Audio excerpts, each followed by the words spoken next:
he was a hero. My first memory of really sort of being aware of who he was when I watched him light the Olympic flame in the Olympic torch rather in 1996 at the Atlanta Olympics, and I was watching on TV in my grandma's house in Ireland, and I saw this figure overcome with the symptoms of Parkinson's. And I'd heard the name. You sort of you grow up hearing the name. Everyone's heard of Muhammad Ali, and in my mind, he was that old former boxer who's ill now. He was an old man with Parkinson's. I didn't really know much of the backstory. I was a boxing fan at the time, but I hadn't laced up a boxing glove to train competitively. But I was a fan of Mike Tyson. That's who I wanted to be when I was 11 years old. He was the heavyweight champion of the world, and I was training judo at the time. I didn't really understand boxing as well as I do now. I hadn't looked at the history of it.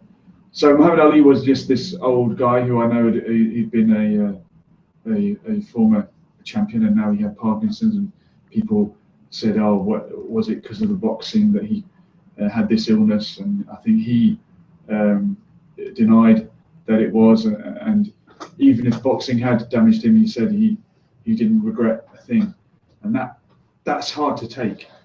And when boxing and even MMA recently, tragically, there was a death in the octagon in Ireland.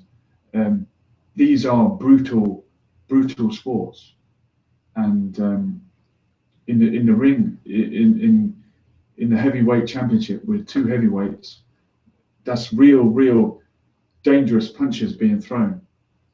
And one of my another memory that sticks with me as I got to know Ali and researched him, watched documentaries, videos, read books, was the first time I watched the whole Thriller in Manila when he fought Joe Frazier for the third time, and they fought.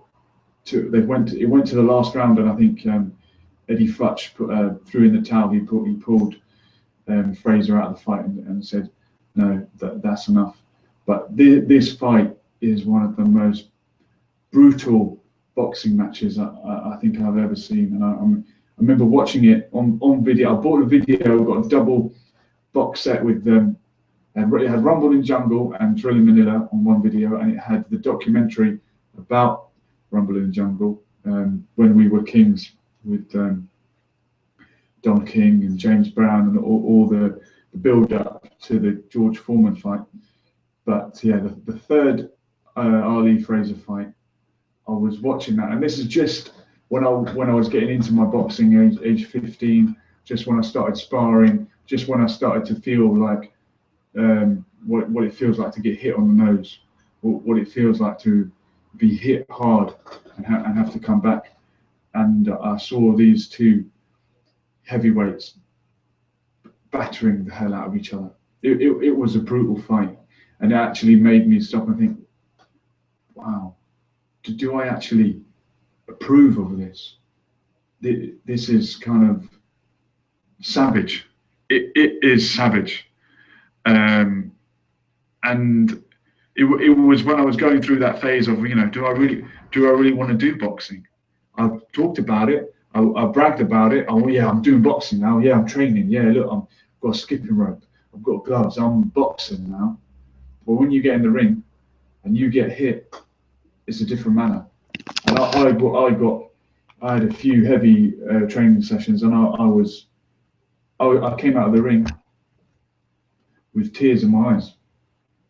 Not crying, but being roughed up, being beaten around the ring is an emotional thing. And I got out of the ring, and I was just like, it was like my spirit had been broken. I thought, I don't know if I can do this anymore. And I've got headaches from, not headaches, but like bruising, like swelling the next day.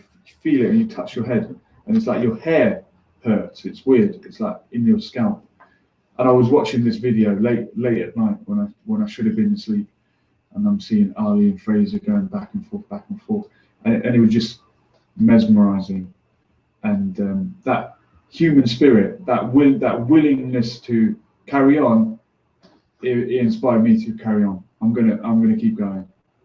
And I admired, to be honest, I admired Joe Fraser as much as I admired Ali for that performance. And when Joe Fraser passed away, that was very emotional for me as well. He's another great, somebody who came out of nowhere, well, out of the Olympics, and while Ali was out of the picture, blasted everyone off, knocked them all out, won the heavyweight championship. He would have been a great, in any era, he would have been undefeated heavyweight champion for a long time if he'd lived in any other era apart from Muhammad Ali, George Foreman, Joe Fraser, three great champions of the late 60s and 70s. And the fact that people probably forget, unless you're a boxing fan, Joe Fraser won the first fight between them. They had three fights, Rumble and Thrill in Manila being the last one and the most savage and the most memorable. But when Muhammad Ali took a stand and refused to go and kill people, as the American comedian George Carlin put it, Muhammad Ali's job was beating people up, but the American government wanted to change his job and make him go and kill people. And he said, no, I draw the line at beating them up. I'm not going to kill them. And of course, he famously refused, and he said, no, Viet Cong ever called me nigger, a reference to the fact that he went and won an Olympic gold medal for his country. And when he came back, he couldn't even get served a burger in a local fast food restaurant, such as Gourmet Burger in Reading, for example. It wasn't that one. There's a bit of free advertising for you. I've just been doing adverts all night. 172, where is it? I can't remember. Woking Road, Gourmet Burger, get down there. They serve you whether you're black, white, Asian, doesn't matter. It's and from $18.99, you can get a whole ton of food with a bottle of drink. And yeah, the producers handed me this book. This is where I'm getting most of my Ali trivia. I mean, it's not trivia. There's nothing trivial about the man. Muhammad Ali and the rise of an American hero. Yeah, an American hero who, when he came back, having won a gold medal for his country, couldn't get served a burger. And go on, Yasser, thank you very much. Yasser's serving me a coconut water. Thank you very much. And hope that's not a racial insult. Thank you. Cheers. And yeah, so in anger because of that, he threw his gold medal in the river in Louisville, Kentucky, where he's from. And years later, I think it was at the 1996 Olympics where he lit the torch.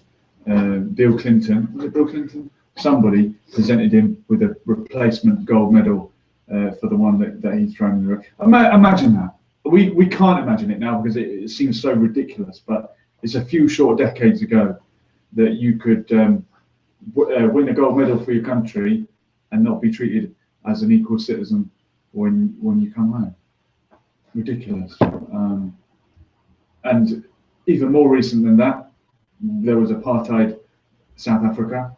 That's why we did a show about Nelson Mandela. And currently, yes, today, there is apartheid elsewhere. You know where I'm talking about. And Muhammad Ali talked about it from day one. He stood with the Palestinian people who have suffered in a similar way to his people and all the oppressed people of the world. And in the 70s, Muhammad Ali visited a Palestinian refugee camp in Lebanon, and he stood firm with the Palestinian cause. Of course, you wouldn't expect anything less. And I remember, funnily enough, the first time I set off to travel to Palestine, with Jamal all those years ago now. Jamal, we really need to go again. The first time in 2010, and I was shaved off my beard, nice and clean cut, make sure I look like a nice Western tourist with a British passport, and no sense of a Muslim or any links to that sort of thing from me. But I did, of course, wear this T-shirt. I forgot. I was entering the occupied territories with a guy called Muhammad on my chest, but it was a birthday present back then, so I just sort of wore it, and it was quite befitting, really. And yeah, I'm always proud to remember him, to be associated with him in any kind. I don't know if we've got many live listeners because we are so late. If you are tuning in and you want to get involved, the number is 01189 660 382. I'd love to have some more recollections from people. If you ever saw him fight, I'd love to speak to someone who saw him fight live.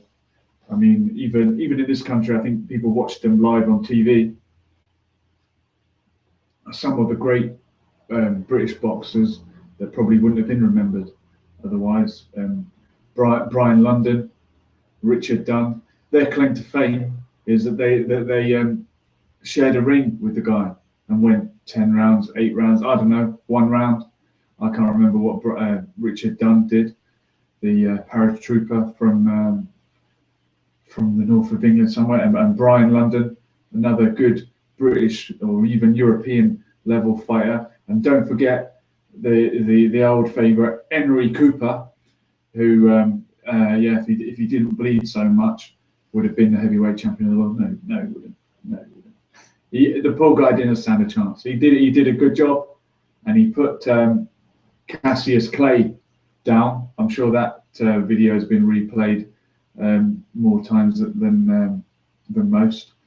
But Henry Cooper fought Cassius Clay, so-called, before he won the title. Am I right, yeah? So the first fight wasn't a title fight, and I think I'm right in that one. And I think he had a shot at the world title when he fought him the second time. But what could he do? I mean, you might say he got stopped on cuts, but Muhammad Ali was an altogether different class. But let's go back to the beginning. And when he started boxing, age 12, it was of course because he had his bike stolen, and he vowed to train up. He went to the local boxing club and said, I'm going to get the guys that stole my bike. I'm going to beat them up. I'm going to get revenge. And the local police officer said, well, you better start learning to box then. And that was it. He began. And you know, people talk about talent versus hard work, determination. There's no doubt. The guy had it all. There'll never be another Muhammad Ali. I train kids boxing these days, and I've been involved in the training side of things in various clubs. And when newcomers come to a boxing club, they all want to be like Muhammad Ali, and they've seen the videos and they try and emulate his style. There's no point. There's no point. No one did it like him. There will never be another one. Get your hands up. Put your hands up. Don't put your hands at your waist. Only he could do that. But we go to a call. I'm shouting at them. Hello, caller. Who's this? So, Mara, I'm very well, and welcome to Let Me Tell You Sundays. Sorry we're late, by the way. And sorry if I'm shouting at you. I sound very loud in my ear. I'm loud and clear. So, Julian, yes, question. Go for it. I read an article on Facebook about some people refusing for That's right. What do you think? I mean, what's your opinion on that? Okay, so Cassius Clay, as he was back then, changed his name to Muhammad Ali. And who was it refused to say his name? Was it Ernie Terrell or Patterson? Who was it? Apparently there were Do you remember the answer? Barbara Ali, if you're listening. Yeah, there was one in particular. I can't remember.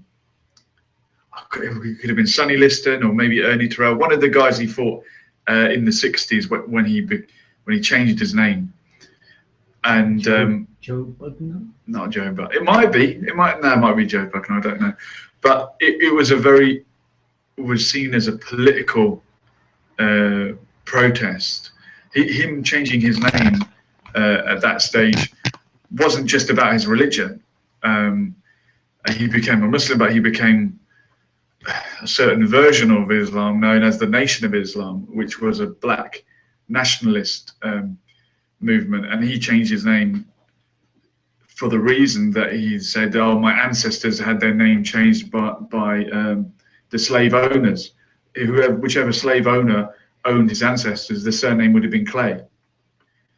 So similar to Malcolm X, who said, "Well, I don't know what my ancestor's name was, so I'm just going to put X."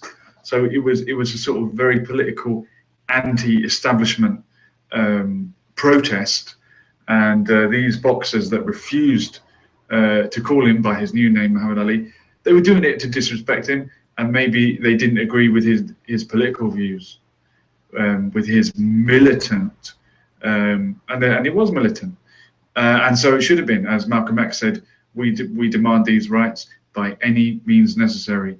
We are equal to the white man. We're not going to live as inferiors, and we're going to demand it by any means necessary. So the people that refused to, and there was reporters refused to call him as well. They said Cassius Clay so-called Muhammad Ali. They did it because they backed the establishment and the white superiority that there was at the time. I guess. What's your take on it, Samara? What did you make of it? I was quite shocked that people could still. Yeah. Well, look.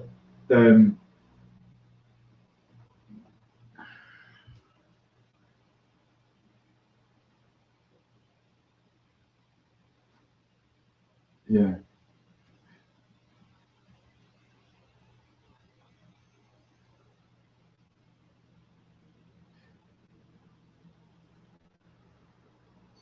Yeah, absolutely.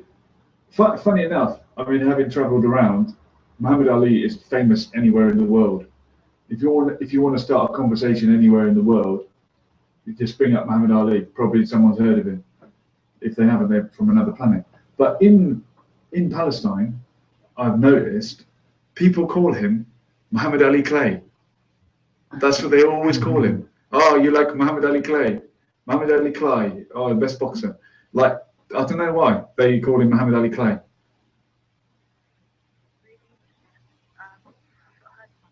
No, I don't know. Studying Arabic last year in Ramallah, my Arabic teacher kept going on about Muhammad Ali Clay, and I was too polite to correct him. But I'm sure Muhammad Ali wouldn't mind. It's something.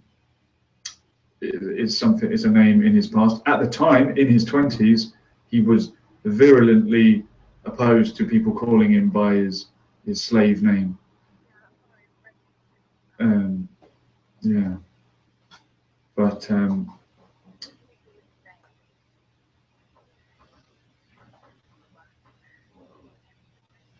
what if they called him Cassius Clay?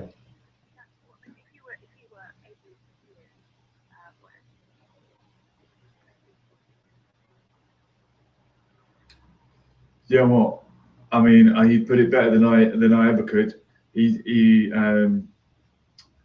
I don't think he would care now, because billions of fans around the world call him the right name, and if there's a few little haters, all the hypocrites are coming out now, and the people who hate Muslims but want to pretend they like Muhammad Ali, like, for example, Donald Trump. Now, don't get me wrong, I still prefer him over Hillary Clinton, but he said disparaging things about Islam. He said, "Oh, Muslims have never produced any great sports heroes." Yet he then said, "Oh, rest in peace, the great athlete Muhammad Ali." So he's obviously confused. I mean, it's just the stupidity. I think Muhammad Ali would be laughing at that kind of stupidity. Donald Trump, yeah, he calls. He doesn't call my show, but he calls other shows sometimes. Yeah, he was on Who Wants to Be Millionaire. Samara, I'm glad that you called the show. Oh, you're very welcome. We really appreciate it. It's a sad day, but we have to remember the great things he did. I mean, yeah, what a champion, what a boxer, what a man. You know, much more than just an athlete.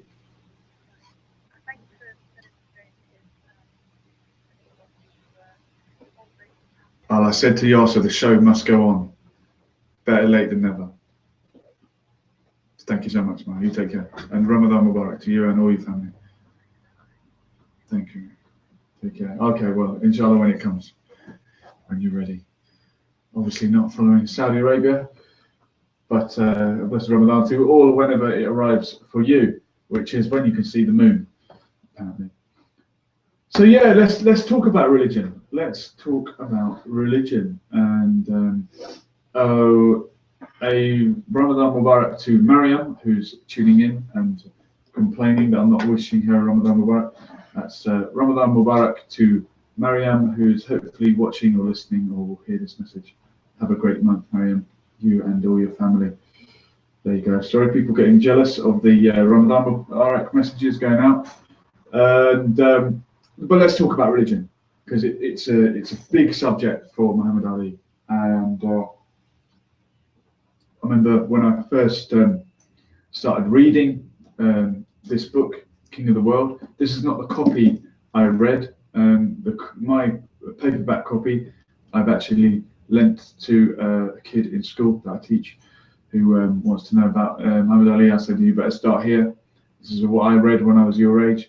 This is what inspired me, and he's one of the boys that I've been training boxing and grappling, and I can see his enthusiasm and his love of Muhammad Ali, a guy who stopped boxing 30 years before this kid was born, if not more, and 30, 40 years before the kid was born, and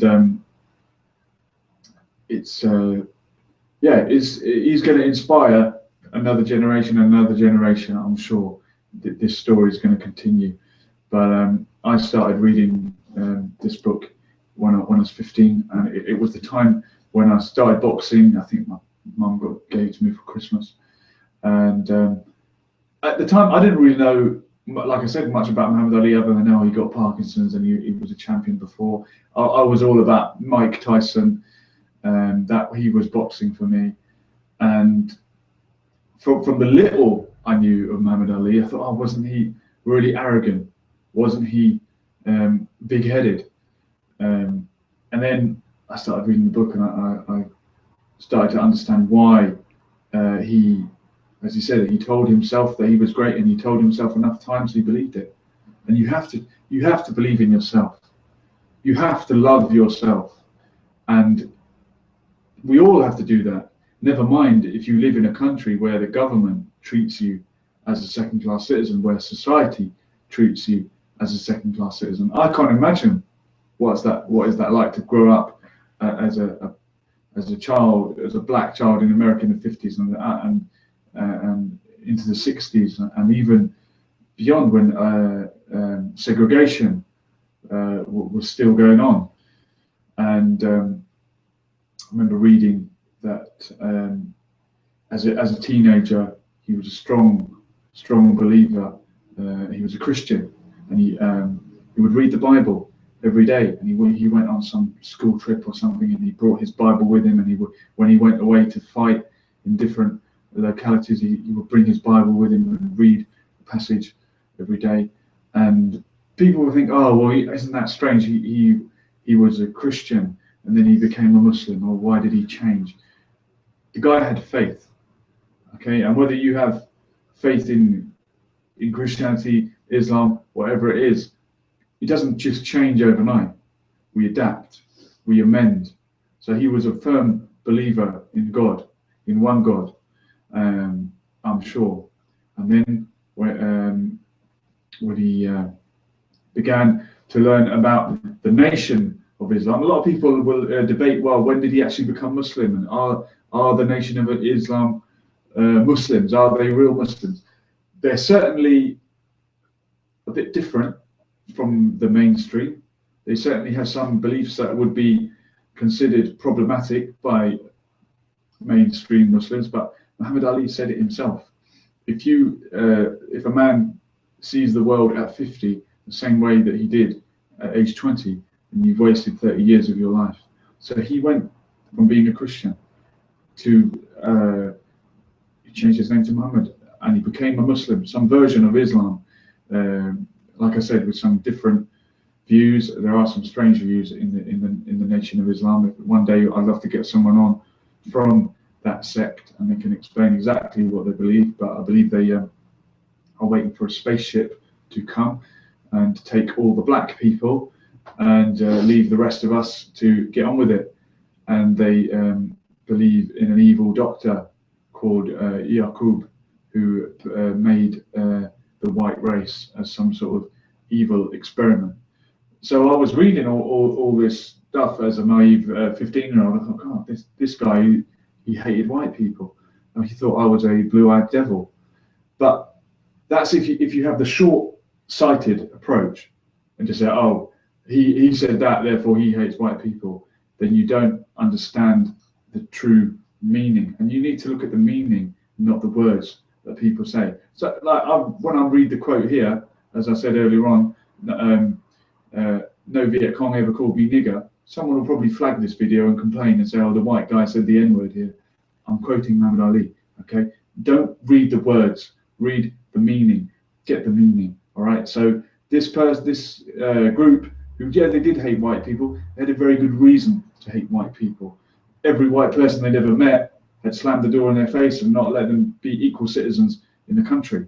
Just as when Muhammad Ali went on Michael Parkinson's show, which he did several times, and Michael Parkinson asked him, oh, you know, how can you say that we're all the same? And, you know, you used to call white people blue-eyed devils. And Ali said, if, you know, there was 100 snakes over there and they all coming to kill me, am I going to shut the door and lock them out? Or am I going to hope that the one or two good snakes all bunch together and protect me from the 99 or 98 snakes that are trying to kill me? And that was the reality back then. And for someone in his 20s who'd been, as I said, so horrendously treated, of course you're going to hate white people. But the guy was a genius, and he did, as he said, his views changed, and he studied, and he went on Hajj, and he saw that 1 billion people around the world, all Muslim, come from different parts of the world, from different colours, and he understood that it's not about what race you are, okay? And of course, Malcolm X made the same conclusion. And one of Muhammad Ali's biggest regrets, I was reading recently, was that he turned his back on Malcolm. And probably, unfortunately, possibly it's the Nation of Islam who killed Malcolm X, or they might have some responsibility. I don't know, but he regretted that. And Malcolm X was another great man who did see that you couldn't say all white people are evil, or all one race are evil, that we are all equal, but it's a system. It was a system that was racist, and a few privileged elite, that they are the people that divide us and pit black people against white people. But Muhammad Ali, he stood up for what was right at the time. He refused to go to war. He refused to fight in Vietnam, and that's when he lost everything. He lost the title. He lost millions of dollars. He was ready to go to jail. And as Barbara Ali said on this show once, very proudly, he said, "I'm ready to die. You can kill me." And I'm sure he believed that. He was ready to do whatever it took. So you had an undefeated champion stripped of his belt, and this is when Joe Frazier, who'd just won the Olympics. Back then, if you won the Olympics, you were on your way to winning the world title, and it really meant something. Muhammad Ali won the Olympics, I think, in 1960. Frazier in 64. George Foreman in 68. 1, 2, 3 great champions, gold medalists in the Olympics, and world heavyweight champion at professional level. God knows what's going on with the Olympics this year. Professionals can enter, apparently. I don't quite understand that one. But yeah, so he won the Olympics, he won the world title, he beat Sonny Liston, who quit on his stool. Then he beat him again in a rematch with a punch that no one saw. The second Sonny Liston fight, I suspect, may have been a fixed outcome. It was Sonny Liston who wound up dead in a bed inexplicably, had a lot of links with the mafia, and I think that fight might have been fixed when he won by knocking him down in the first round of the first minute, and the chaos of the count and the mix-up. I think the referee was a boxer that night. I think it was Jersey Joe Walcott, but I'm not 100% sure on that. So yeah, he won the title. He defended the title. He's top of the world, and he refused to fight in Vietnam. That's it. Stripped of the title. You can't fight. He boxed a few exhibitions here and there, and he fought. I've got a video filmed at that time. It's actually very interesting in the inter fighting days when he was banned, and he was doing tours. He was reciting poetry. The guy was down on his luck, and believe it or not, Joe Frazier helped him out. Apparently, Joe Frazier lent him money at the time and looked after him, and that was part of the reason Joe Frazier was so bitter about the way Muhammad Ali taunted him, goaded him in and out of the ring in the build up to their fights, because this is a guy that he'd helped out. But Ali was Ali. He did it with a glint in his eye, and he did it better than any of the trash talkers these days. I say you can't emulate him inside the ring or outside the ring. But in his inter-championship years, along came Joe Frazier, won the Olympics, knocked everyone out, and they're set for the showdown, the first two undefeated heavyweight champions. You got Joe Frazier, who won the championship by they had like an elimination competition to decide. This is the start of the breakup of the heavyweight championship, to be honest. Back then, you didn't have WBO, WBC, IBF, and all the alphabet soup you got now. You just had one heavyweight champion of the world, undisputed, and everyone knew who it was. And it went from Floyd Patterson to Sonny Liston into the hands of Muhammad Ali, and he was stripped of it. And Frazier won the title in a tournament that they organised, and I think he boxed maybe Jimmy Ellis. It was the #1 contender or whatever, and he became the outright champion. But you've still got this undefeated champion. As Ali said, can anyone take my title without it being defeated, without me being defeated in the ring? He had a claim to the title, and the showdown happened in Madison Square Garden. I had this fight on video somewhere on VHS, and it was another great fight.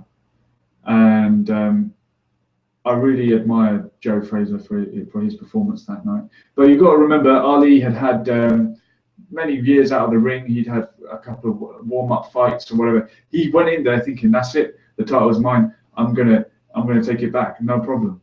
But he wasn't ready for what Joe Frazier was packing, and that was one hell of a punch, one hell of a left hook. Apparently, Joe Frazier's hook was so strong because as a child he'd broken his arm, and the way that his arm had healed up, kind of in a solid but crooked position, gave him one incredible left hook, and it was that left hook that put Muhammad Ali on the floor in the, I think, 14th or possibly 15th round of that fight, and that fight became known as Fight of the Century. And I remember watching that video. I kind of discovered that fight years later after watching the famous Thriller Manila. Everyone knows about Thriller Manila. And I remember I lent the video to a friend who was getting into Muhammad Ali. Got any Muhammad Ali videos? I said, yeah, watch this. And he came back disappointed. He goes, oh, I can't believe you give me a video that where a fight where Muhammad Ali lost. And this is the myth that we live in now of the Mayweather era. And now I'm sitting with his biggest fan over there, Team Mayweather Money Team. But look, in the old days, fighters didn't wait 5 years to fight each other. The best fought the best, and Ali lost, and he came back. But there was a twist. He failed to win his title back. Joe Frazier still had the belt around his waist, and along comes another Olympic champion, George Foreman. Won the Olympic gold in 1968. He waved the American flag. A lot of people back then would have said that made him an Uncle Tom. He's flying the American flag when his people were still not equal, and he knocked Frazier all over the place. He knocked him down 6-7 times or something. Credit to Frazier, he kept getting up, but Foreman just knocked him down again and again. Down goes Frazier. Famous words of the commentator. So the belts change hands, and Ali has to look elsewhere to get his belt back. He still wants revenge on Joe Frazier, but he also wants to get his belt back. And George Foreman was the new champion, and arrives Don King on the scene, the boxing promoter, and the villain of boxing, the one who ruined Mike Tyson, the man who served time for killing somebody, decided to put on the greatest show ever in Africa, in Zaire, now known as, I don't even know what country it is nowadays, Central African Republic? Where's Kinshasa? Someone phone in if you can tell me what Zaire is called nowadays. I think it might be the Belgian Congo, DR Congo. Anyway, in Africa, it was of course famously known as the Rumble in the Jungle. And James Brown was out there, and Don King promoting it. George Foreman arrived in Kinshasa, and I remember watching on the documentary. One of the guys from Zaire said, "We thought George Foreman was white. We thought he was a white man, but when we saw he was black, like us. But Muhammad Ali, he really represented the black man. George Foreman, he was a friend of the white man. He waved the American flag. He was mainstream. He was the norm.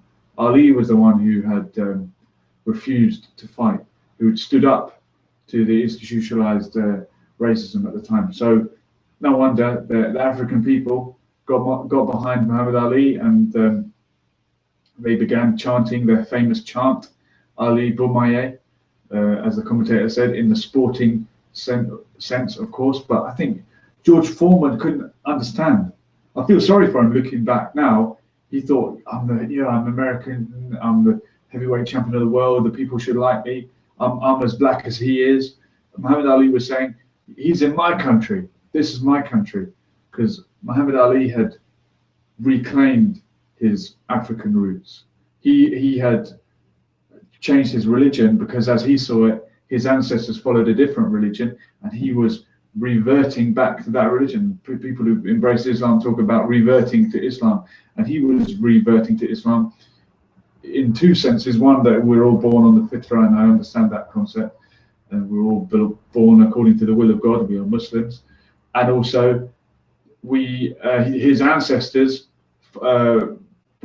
many of them would have been Muslim, who were forced to become Christian and take Christian names. So the African people embraced Muhammad Ali as one of their own. And the famous night in the rain in Kinshasa, the Rumble in the Jungle, I think it went to the 8th round. And having said that he was going to dance and he was going to move around the ring and be fast on his feet, running away. He came with a plan B that surprised everyone, not least George Foreman, and not least even his corner. I don't think they were aware of what he was going to do. He came out fast the first round, and then from the second round onwards, he laid on the ropes, and he stood there, and he took every shot that George Foreman could throw, and he was shaking his head and saying, "Is that all you've got? Is that it, George? You're not hitting anything." And come round 7 or 8, George ran out of steam, and he said, George Foreman said it himself: if you run out of energy, if you're exhausted, a girl can knock you out. That's his words, not mine. Don't have a go at me. I'm sure a girl can knock anyone out. But yeah, he's saying that, yeah, I was just tired. I had nothing left. He hit the guy that had knocked everybody out. The guy that had knocked Fraser, who knocked everyone else out, had knocked him down 6 times. He couldn't put Ali down. He hit him with everything. And Ali just stood there taking every shot, body shot, head shot, everything. And that's it. When George was ready to go with nothing left, bang, bang, bang, 3, 4, 5 shots. Foreman he starts falling. He kind of tries to keep his balance, and he just keels over. And Ali's got that one punch left. He's got his arm cocked if he needs it, but he didn't need it. He left it. Down went Foreman, and yeah, the rest is history. The belt was back around the waist of Muhammad Ali, and he was once again heavyweight champion of the world. He was age 32 at the time, and he said, he said, "All you cameras, pay attention, listen. Never again defeat me. Never again make me the underdog until I'm about 50 years old." That was the confidence of the guy. He believed in himself when no one thought he had a chance, and he compared it to when he fought Sonny Liston, who was a big, terrifying, undefeated champion that no one thought he had a chance against. And he went in again, and history repeated himself. He overcame the odds. He won as an underdog, and that is the self-belief. I mean, you watch that as a kid, as a teenager, or of any age, it's going to inspire you to do great things. And that wasn't the final chapter in his career. He fought Fraser again, as I said, in the Thrilla Manila. He even lost the title. This was him winning it back for the second time. He lost the title to Leon Spinks in something of an upset, probably, and then he went back again, and he won it back, and he became 3rd time world champion. And you might say, "Oh, I wish he'd left it at that," but the guy who believes in himself will carry on believing, and he went on again and fought Larry Holmes, who became another great champion, and Larry Holmes beat him. I think by this stage already the onset of Parkinson's syndrome had come into effect, and he was a shadow of his former self, but he wouldn't give up. And maybe that it's sad to say, but he doesn't agree. He doesn't regret anything. He said it himself. And when Larry Holmes beat him, Larry went to his own dressing room afterwards and cried, because that was the respect he had for such a great champion, and he didn't want to beat his own hero. And Muhammad Ali lost to Larry Holmes. He lost the title for the last time, and I believe at the time a young teenager, Mike Tyson, or who was watching, made a promise. I've heard that he contacted Ali. Yasser is nodding in agreement. I said, "Larry Holmes beat you. I vow I'm going to get revenge on him."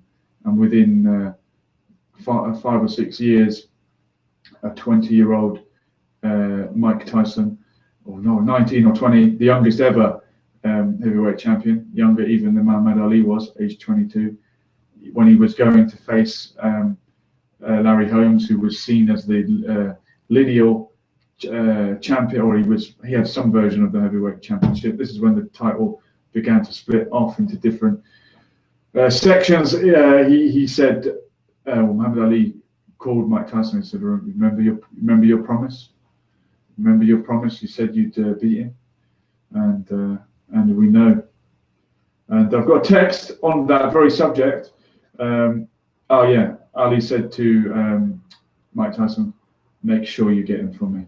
And he did the same in the Berbick fight, apparently. Trevor Berbick, there's a name that came up on this show once. It was the answer for 3 quiz questions for Barbara Ali when he won the question sport. Yeah, I mean, and Trevor Berbick, who was the last man to fight Muhammad Ali.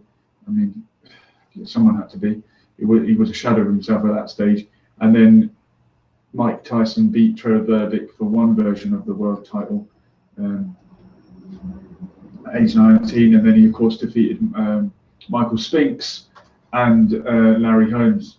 And as this texter quite rightly says, Ali said, make sure you get him for me, and he did. And look, I could talk about his boxing all night long. I'll just go through a couple of texts. Oh, there's a thank you for Mariam. You're very welcome, Mariam. Not a problem. And there's a text from Kieran. Haha, you there? Yeah. Yes, I'm here. I'm just on the radio. But let's talk a little bit about the politics. We talked about religion and how he went from a Christian to a so-called member nation of Islam to a Sunni mainstream Muslim. I believe he became Sunni. If that's the look, these things are gradual, right? Your views change, and in the 70s he affirmed his belief in mainstream Sunni Islam, and till his dying day, those were his beliefs. In the last 10 years of his life, I believe he took bay'ah with one of the tariqa or the Sufi order. I can't remember which one, possibly the Naqshbandi, but there's a bit of Islamic jargon for you. So he was always amending, adjusting his views, and that's a sign of a truly intelligent man. And this is a guy that wasn't intelligent enough to be in the army, and it was rejected from the army for not scoring high enough on an intelligence test. But you hear his poetry, his spontaneous poetry, and the way he would enunciate, he would explain himself, and better than I'm doing right now. The guy was poetic. He was a genius in the ring and out of the ring, and that's why there's many different forms of intelligence. But he had it all. But let's talk about the politics for a moment. We've done the religion, we've done the sports side of it. We know he's the greatest boxer ever lived, and I don't care if Mayweather's undefeated or Rocky Marciano went 49 fights undefeated, or whoever you're going to bring. The 70s was the different, just pure boxing. The 70s was a different era. He was faster than any of them. And yeah, he lost. He came back. He lost and he came back and won. There you go. End of. So let's do away with the boxing now. All right, because he was so much more than a boxer. And I can't do him justice in 1 hour. And I'm sorry this is late. I hope people are catching this later on. You know, we go out live, but we save it on YouTube. And you can't do the man justice in 1 hour. But boxing aside, it's politics. I said he stood firm with the Palestinian people. The guy negotiated the release of 15 hostages in Iraq. He went and met and sat down with Saddam Hussein, just like George Galloway did, and of course so did Donald Rumsfeld and all the rest of them. But Muhammad Ali went to America to negotiate the release of 15 hostages from Saddam Hussein, because this is the clout this man had. This is the respect, the esteem in which he is held. Who else from America could you send to an environment like that? Who could you guarantee from America? There are great Americans. I have a lot of American heroes. Most of them are dead. Many of them were killed. But there are great American people. But America as a state is seen as a pariah by so much of the world because of its foreign policy, because of the wars it's launched on Afghanistan, on Iraq, on Libya, drones in Yemen, and countless regime changes and coups, military coups in Central America, South America. Who else from America could you send? What other? Definitely not any other athlete, I don't think, could you send to any part of the world and be guaranteed that people respect him. He was loved. He was loved by the people, from world leaders to the common man. And another moment, memorable. All these videos are emerging now. You're going to see them for weeks to come. It's going to be Ali all over the internet. When he talked down a suicidal guy from a balcony. Someone was about to commit suicide. Ali ran up there and told him, I'm your brother. Don't do this. I want to help you. I mean, that's incredible. And he couldn't help but help people. He gave all his money away. He donated money to synagogues. He any project that was for people. And I think that it must have been. I've heard it said he needed people like a haemophiliac who needs blood. That was his addiction, love of people, and they loved him back. But we do have a caller very late in the night. Who is this? Hi. It's the midnight caller. Yes, it is. It's only 4 in the afternoon here. We're going international. You welcome back, Thawab. Thank you. I'm calling from California. Wow, Thawab. Go ahead. Sorry, you're a guest from 2 weeks ago, and now a caller. Pleasure. I know. Yeah. What's happening in California? Well, yesterday I went to the Hollywood Walk of Fame, and guess what I saw while I was there? Let me guess. Hulk Hogan's signed autograph. No. What did you see, Thawab? I saw Muhammad Ali's star. Wonderful. Which, can you guess where is the star on the floor? I presume it's on the floor like all the rest of them, is it? No. Oh, why not? It's on the wall because Muhammad Ali, at first when they wanted to honor him by putting the star on the floor, he declined the honor. He refused it. And then when they asked him why, he said, because I can't have people walking on the name of the Prophet. So they actually went out of their way and they put it up on the wall. So he's the only. So he's like, I want people to look up to his name, the Prophet's name. I don't want them to look down or to walk on it. And so they honored him, and they honored the Prophet and put his name on the wall. Wow, so, there you go. And that's the only one on the wall. The rest are on the floor. Yeah, and I don't think anyone else will ever be on the wall. Absolutely. Now, if anyone deserves to be singled out from among the so-called celebrities, it is him, because he is more than a celebrity, more than an athlete. Yeah. He is, the greatest. How are people in America? Is everyone coming? I mean, a lot of hypocrites are coming out. People who hate Muslims, but they love Ali because he transcended religion. Let's not forget he was a proud and Sunni Muslim and black man and all the rest of it, and he didn't budge until the day he died. He's not a cuddly Martin Luther King, who we remember for I Have a Dream. He was, let's have equality now. Yeah, and I mean, well, when I went yesterday, there was a queue to see the star. There was flowers. People had put boxing gloves.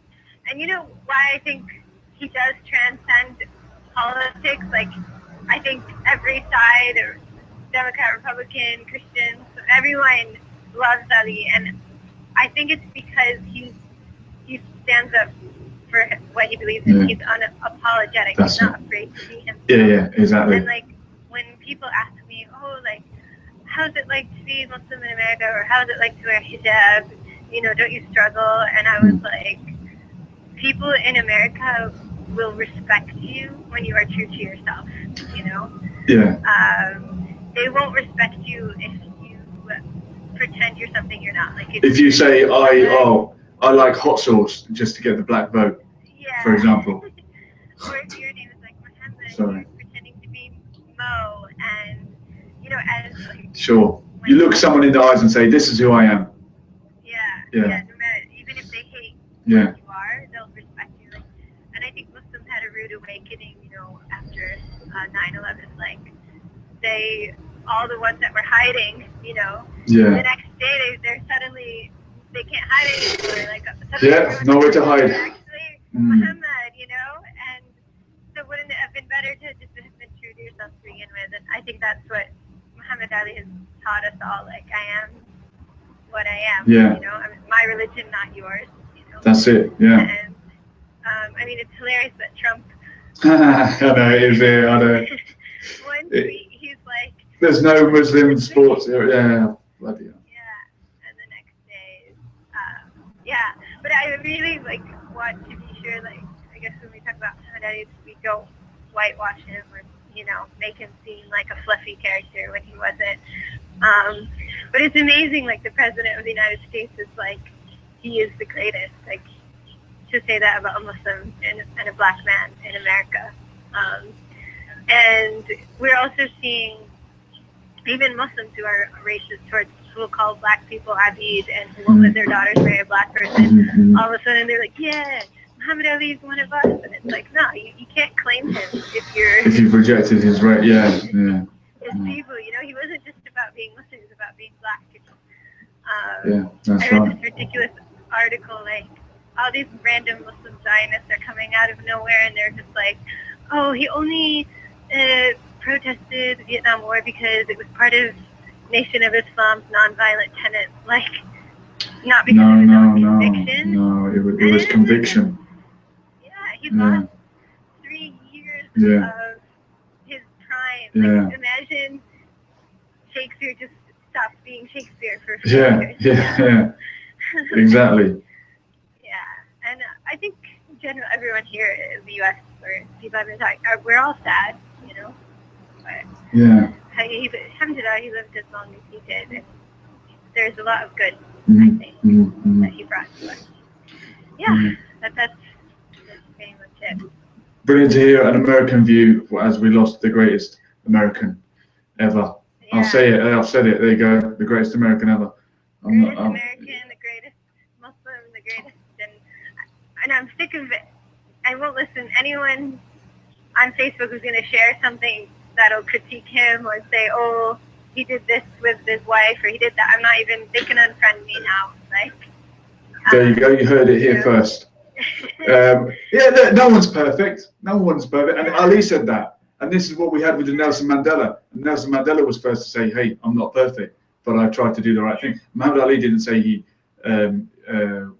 some idiots have come out already and said these things. And Piers Morgan has said, oh, but Muhammad Ali said things about white people worse than Donald Trump said about Muslims. But Muhammad Ali lived in the 60s when black people couldn't eat in the same restaurant and were being killed in the street. And it's just idiot on Facebook was like, some Muslim guy was like, we shouldn't celebrate Muhammad Ali. He participated in a violent sport. Boxing is so violent. Well, as long as you don't punch the face, that's what I've heard. Whatever. No disrespect, by the way. There will be people watching this, listening, and say, yes, you shouldn't punch the face. But look, you got to see the meaning and not be a literalist all your life. That's the spirit. Yeah, exactly. It's, you're more of a man to have it within the ring. Absolutely. To take it outside or to hide behind a computer. Yeah. And say what you have to say. Yeah, there's a lot of keyboard warriors. Yeah. I think your flight's ready to up or something. Where are you going? Yeah, I'm going to San Francisco. Oh, lovely. Just for a couple of days. I'm actually thinking, so his funeral will be on Friday in Louisville, Kentucky. Yeah. And that's a 7-hour drive from Buffalo, which is where I'll be on Friday. So I don't know. I was thinking to see if there's a group that wanted to head down. Wow. Apparently there won't be another one. That I would go. If you can go to that, that would be incredible. That would be absolutely incredible. Go to it? Well, if I had a chance, but I've got no chance. Yeah. But if you're right there, that'd be amazing. I mean, I'm 7 hours right there. Yeah. But that's more there than I would have Yeah. if I was in Ireland. Yeah. True. So I might go and I'll report back. Yeah. Send us a video if you do. That'd be amazing. Yeah, it's been planned for years apparently. Like he's been involved in the planning as well. So. Really? Yeah. Wow. So it should be good. I think will be a celebration of sorts as well as kind of like a day of. Yeah, he deserves a good send off, no doubt. Yeah, definitely. And Imam Zaid Shakir, who's an imam that my family's close to, he'll be leading the prayer as well. Okay. And you know that Muhammad Ali also, he was Sufi. Did he take bay'ah with a? He did. Yeah. He did with Sheikh Nazim. Okay. He also passed away 4 years ago. Oh. He was apparently he was like in a room with a bunch of shuyukh from Africa, and he wanted to take bay'ah with one of them. And Okay. they all said no, you take it with Sheikh Nazim. Only, he's worthy of a lion like you. So wow. I just think it's so amazing. Like Allah really loves, or there's no doubt Allah loves Muhammad Ali. Like he guided him, all the way through. Yeah, and I was saying earlier, I don't know if you call it, like his religious views changed, and people say, oh well, he didn't become Sunni Muslim till the 70s or whatever. The guy was a believer. He was a believer in God. He was a Christian. Then he adapted his views to whatever it was, and then he adapted till the day he died. And he was as he. Like if you're 50 and you have the same views as when you're 20, you've wasted 30 years of your life. Exactly. He was constantly growing, and I read also this short story about him. Apparently, he was visiting a boy who was dying from cancer. It was in an article. The story was written in a stupid article arguing whether he was actually the greatest boxer by looking at statistics and stuff. I don't think when we say the greatest, we mean it by numbers only. No, that's it. People get confused between the winning most and the greatest. It's not about numbers. Greatness is not tangible. You just feel it in your heart. You recognize it when you see it, and we all recognize it when we saw. So when he was visiting this boy who was dying from cancer, he told this boy, he had a fight the next day. He's like, I'm gonna beat this guy tomorrow. I'm gonna win, and you're gonna beat cancer. And the little boy told him, like, no, I don't think I'll beat cancer, but he's like, no, I'm going to meet God, and I'm going to tell God that I met you. Wow. So like, even this like little boy felt like wow. he was someone worthy to when he meets God to tell God. So, and then another story. Sorry, I keep rambling. No, Muhammad Ali deserves it all. We'll go on all night. Have you read the one about him saving someone from falling off or committing? Yeah. We just talked about that. Talked a guy out of suicide. And he said one word that struck me. He tells the guy like I love you, and I think he genuinely meant that. Yeah. He meant that, even though he didn't meet him. Never met him before. I think he felt love for others and for humanity, for people. And I think for anyone who says he's arrogant, I think that just shows that he was humble and he had a lot of love. 100%. And I think there's one more story, and then I'll hang up. Go for it. We'd love to hear it. Yeah. My friend Nader, who you know, his father actually met Muhammad Ali many years ago. And hold on, I'm trying to look up the story. I don't remember it word for word. But I think it's just one of those common stories oh no, my phone is frozen. But about just Muhammad Ali going out of his way, hearing that someone wasn't doing well and going out of his way to help him. And apparently his phone used to ring all day long with people, asking him to pay rent, doing things like that. Oh, basically, so Nader's dad was saying how when he was in Nairobi, he hosted Muhammad Ali, and that same day a student just found out that all his family had been killed in a car crash. So the guy was unstable, almost suicidal, still and unconsolable, and he refused to leave a small room in the office. So Nader's dad quietly mentioned this to the greatest, Muhammad Ali. And in that moment, Muhammad Ali stopped everything he was doing. He entered the room where the young man was and embraced him. And the student was completely shocked. He was in disbelief and cried from the overwhelming, conflicting emotions of loss and seeing Ali. The greatest sat and consoled him at length. In the end, Ali told the student he would not leave the room unless they walked out together. So that's like a personal story, not from someone who told someone from someone, but like from someone we know, his father, telling us. And I think that's another example of how great he was. And yeah, we have a lot. God, it's starting to hit me that he's gone, man. I know. Yeah. It's sad. Will there be anyone like him? No, one off. I mean, I look back at the pictures that were on my school planner as a teenager, and they were alive back then, and one by one they're gone. Nelson Mandela gone, Yasser Arafat gone, Muhammad Ali gone. These are people that in their own field were, unique, but Ali, he's separate from the rest, I think. And then even me growing up, like I wasn't into boxing, and I was just like a little girl, but I knew. Really? Oh. Yeah. Okay. Believe it or not. Yeah. Oh, okay. I have yet to lose a fight. Okay. But like he was a role model for me, even as a kid. Muhammad Ali. And we had a kid in the neighborhood. His name was also Muhammad Ali, and we used to pretend he was the boxer. And we were proud of him. And for being Muslim, we were like, well, Muhammad Ali is gonna kick your butt. Yeah, exactly. So yeah, I think it's amazing. Wonderful. But yeah, hopefully I'll try to go. Yeah, I would love to see that video. Yeah. You could stream it online though. So. Yeah, but from someone I know, like you say, it's better, isn't it? For sure, better in person. Yeah. And what also was talking about when you realize, Allah is the greatest. Yes, exactly. Yeah, I know. We said Ali's the greatest, but he actually did say it. God is the greatest, and I was just. Unapologetic. Yeah, that's right. He mentioned Allah whenever he could, and he said, when a kid asked him, "What are you gonna do?" When you retire, he's like, "I'm gonna get ready to meet God." And I feel like nowadays Muslims would be so clammy and afraid to say things like that alive. You can't say anything these days. Yeah. He said it. Yeah, you said it. Unapologetic. Said it like it was. Yeah. All right. Good show. Thank you very much.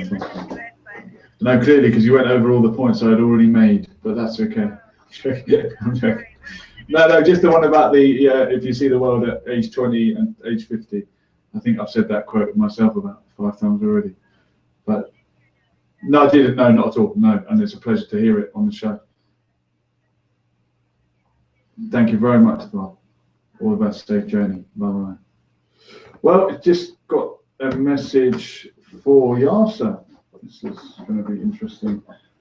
As, of course, it's gone midnight. That can mean only one thing.